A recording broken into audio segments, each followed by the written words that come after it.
Então, uma coisa, outra história que eu acho que me marcou lá na época de CEP, que existiam várias histórias, existia essa, foi uma vez que você pegou, como você dava aula pra gente à tarde e o último piso ficava vazio.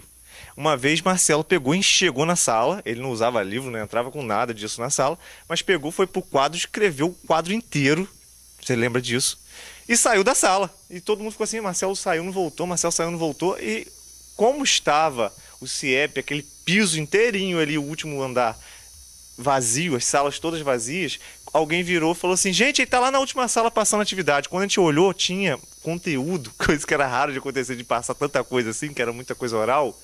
Tinha conteúdo passado em todos os quadros de todas as salas.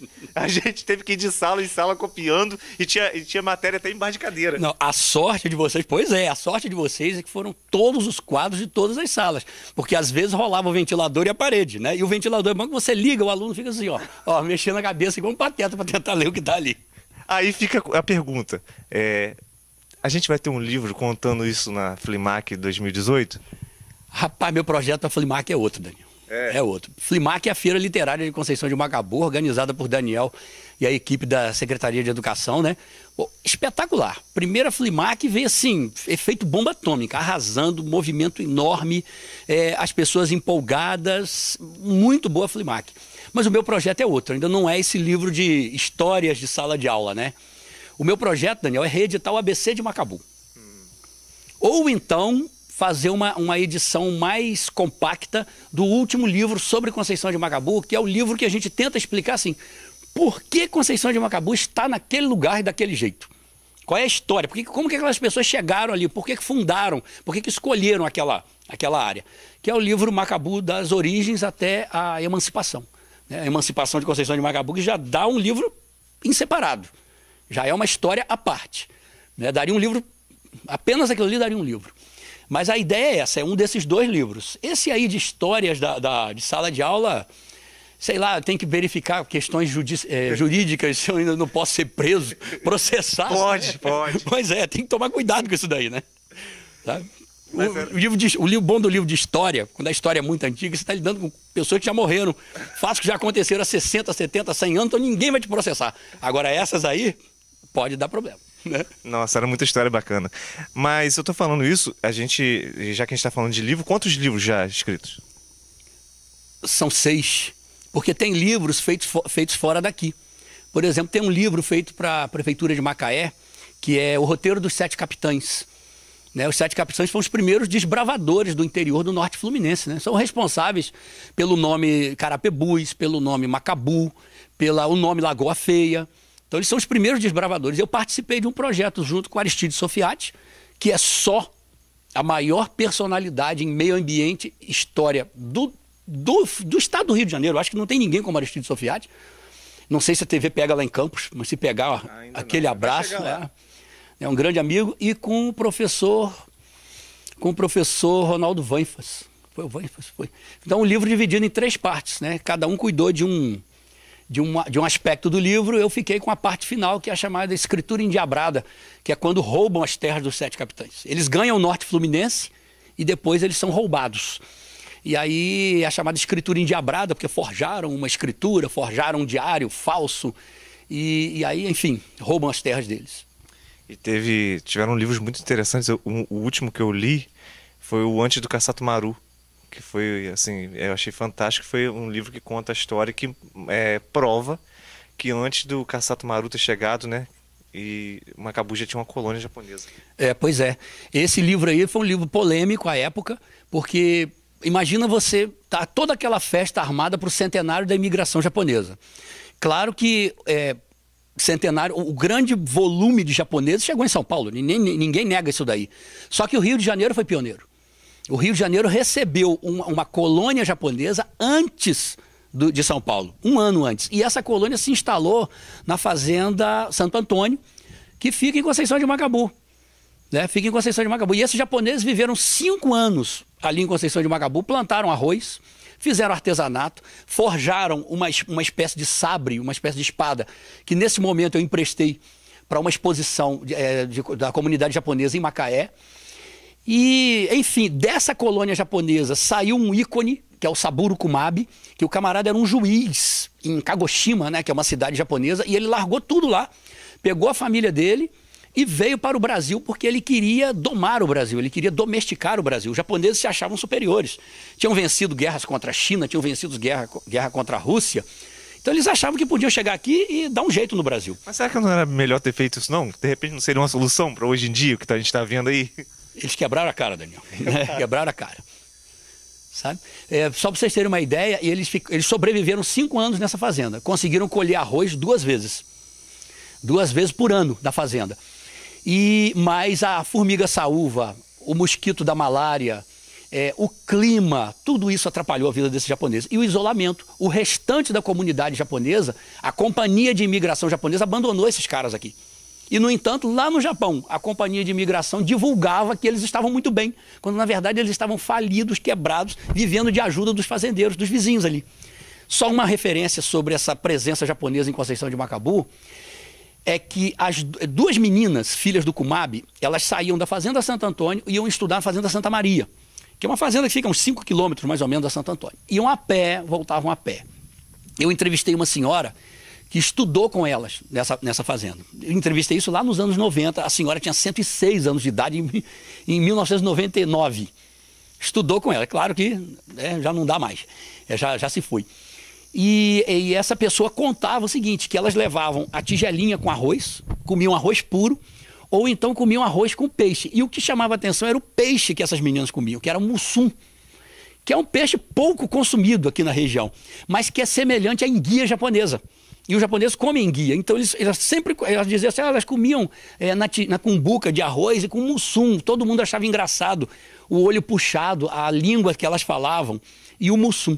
Essas 2 meninas se tornaram as 2 primeiras japonesas a se formar no Brasil. Foram as 2 primeiras, os 2 primeiros membros da comunidade japonesa a ocupar um posto de funcionário público no Brasil. Elas viraram professoras, depois, já no Rio de Janeiro, viraram professoras e também foram as pioneiras na naturalização. Elas, para serem professoras do estado do Rio, elas tiveram que optar pela cidadania brasileira. E isso deu uma guerra dentro da comunidade japonesa. Isso tudo aqui, ó, de Conceição de Macabu. É como eu falo, tem muita coisa de Conceição que muita gente não sabe, que Conceição vivenciou, né? Que tivemos umas passagens assim, igual a gente falou, a gente está falando da sua história, falando um pouquinho da sua vivência, da sua experiência, e você, como colaborador disso tudo, você já levantou coisas, por exemplo, como a questão do Darwin, que Darwin veio, até aquela vez a gente estava escrevendo aquela história sobre o Darwin, contando uma ficção sobre a vinda do Darwin para Conceição, que Darwin veio a Conceição e fez uma curva ali, né? Darwin veio a Conceição e voltou. São os caminhos de Darwin, e eu digo assim, Conceição de Macabu não faz parte dos caminhos de Darwin, é o destino de Darwin, né? O destino de Darwin. Você tem um projeto muito interessante, que é onde Darwin fez a curva, né? Que eu acho que Daniel tem que executar isso daí, que é um curta-metragem, uma peça de teatro, sei lá o que ele vai inventar disso daí. Falando da passagem de Darwin na fazenda São José do Sossego, que é uma fazenda vizinha a Santo Antônio, que nós acabamos de falar, né? Santa Maria, aquela região ali, que era a antiga porta de entrada de Conceição de Macabu, né? Que era pelo Rio São Pedro.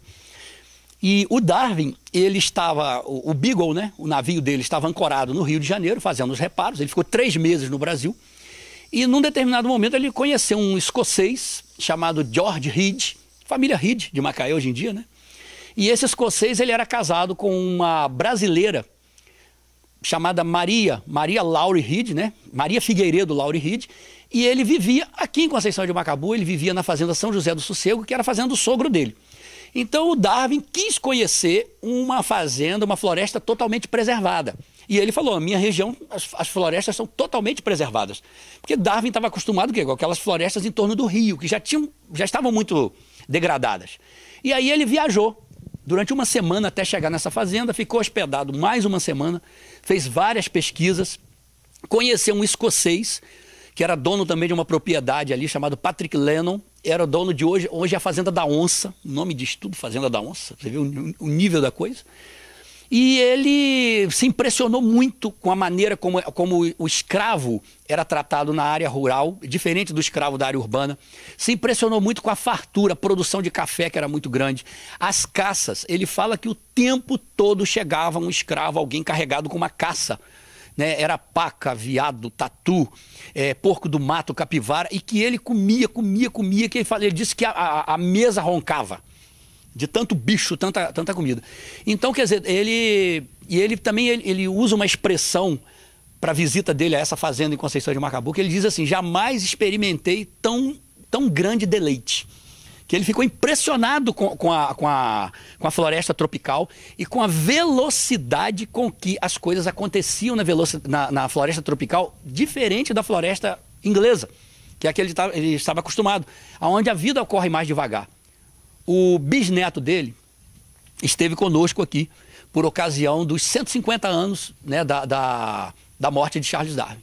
Esteve aqui nas comemorações. E ele diz que a teoria da evolução começou com essa passagem dele pela fazenda São José do Sossego.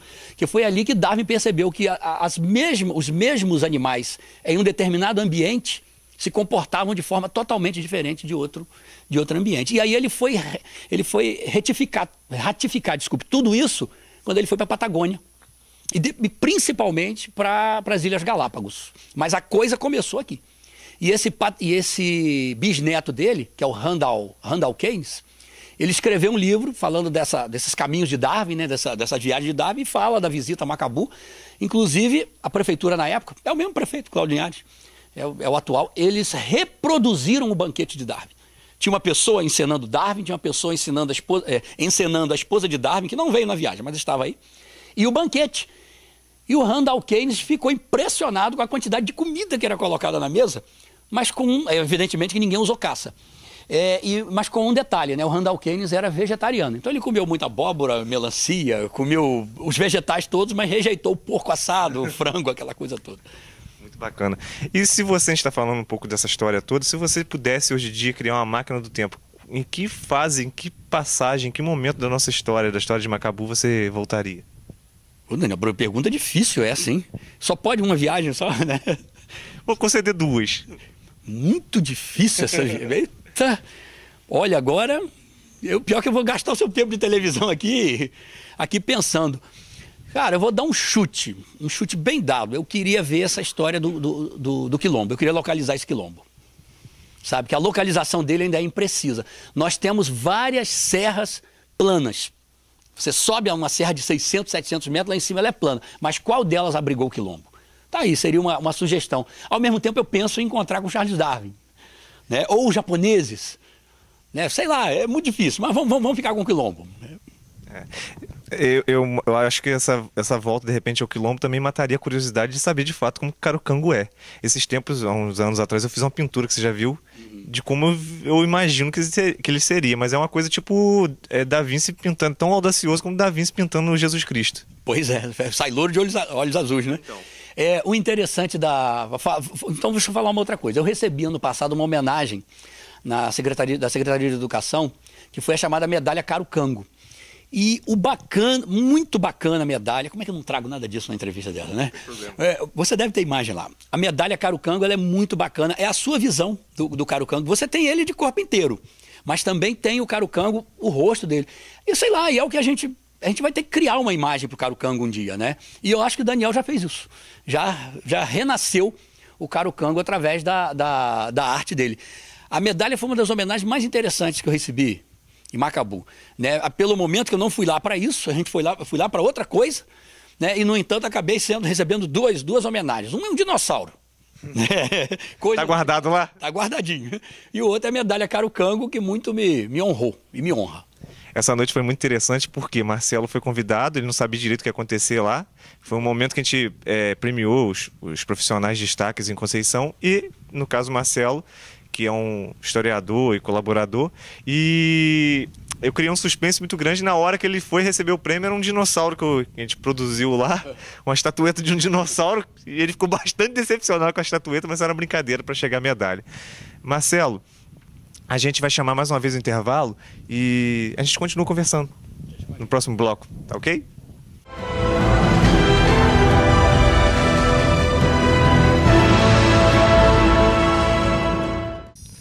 Continuamos aqui com Marcelo Abreu Gomes, conhecido aqui em Macabu, na região, como professor Marcelo Abreu.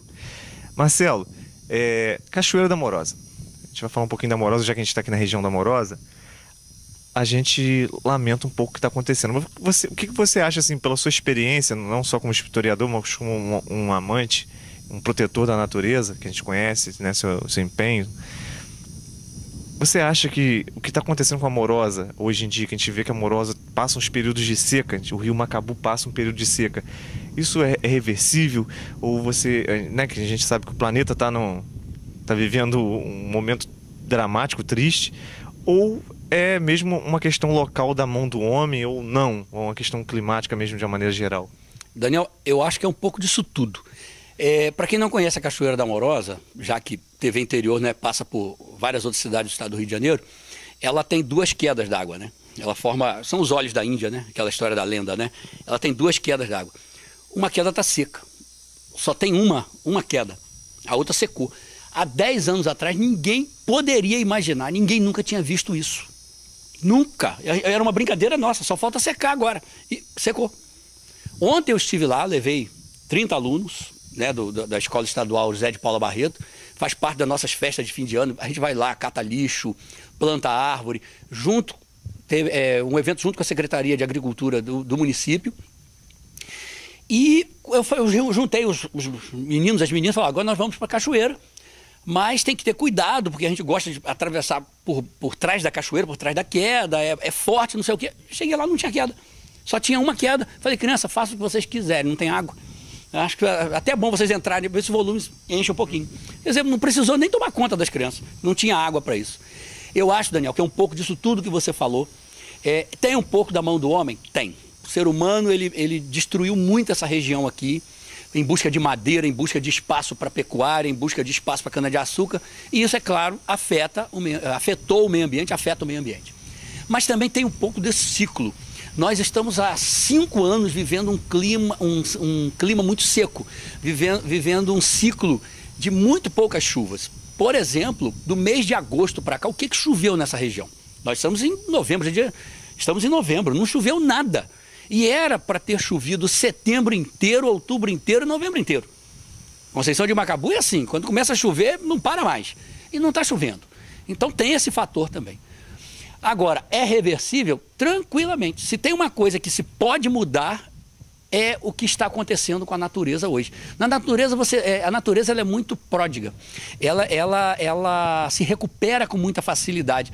Como diz uma amiga minha, que é a professora Maria Inês, que é dona da primeira RPPN de Conceição de Macabu e de Trajano de Moraes, já que fica entre os dois municípios, ela é resiliente. Se você der uma chance para a Mata Atlântica, ela se recupera. E isso não leva tanto tempo. Leva 5, 6 anos. Se você dizer, 5 anos é muito tempo. Não é não, passa rápido. Passa rápido. Então, há chance de recuperação, sim. Tem que haver preservação. E eu gostei muito de uma conversa que eu tive ontem à tarde.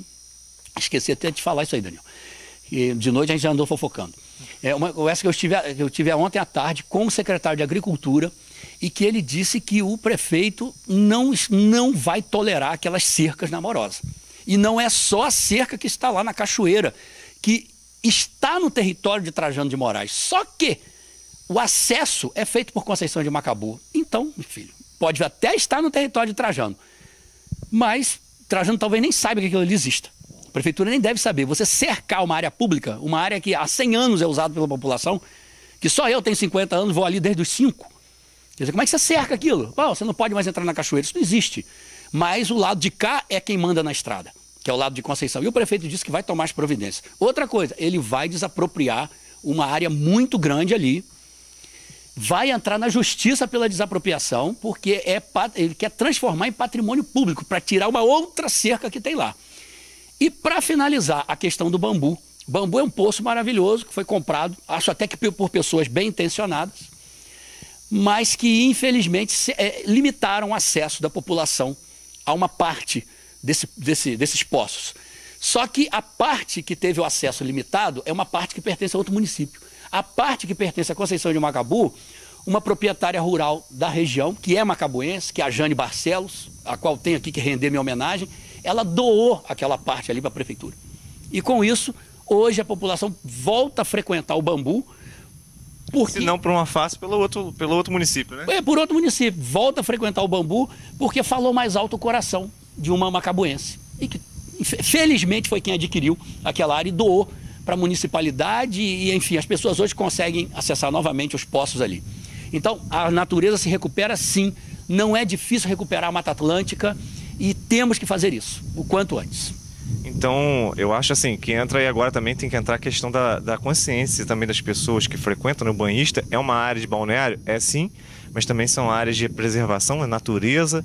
De você que está indo para a Cachoeira da Morosa, leva lá a sacolinha, né, Marcelo? Leva para levar de volta o seu lixo. Não deixa o lixo jogado em qualquer lugar, porque é uma reclamação que a gente ouviu que alguns proprietários que estão tendo essa restrição com relação a entrada das pessoas naqueles locais, que as pessoas entram e largam lixo e fica tudo lá onde eles entendem que é propriedade.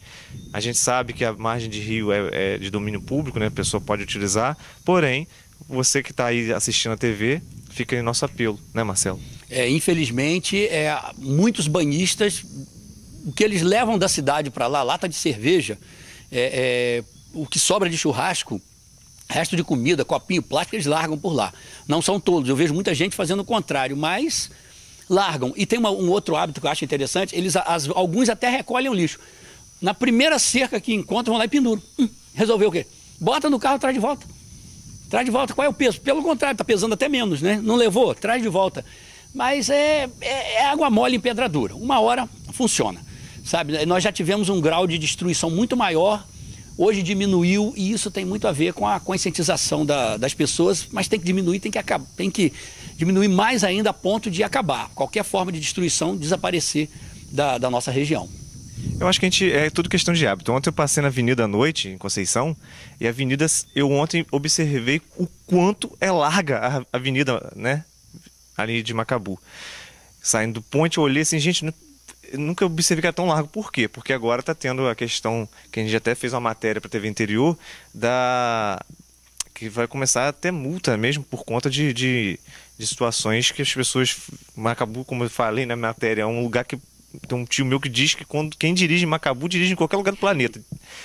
E os carros já parados de forma adequada ali, isso eu achei bacana.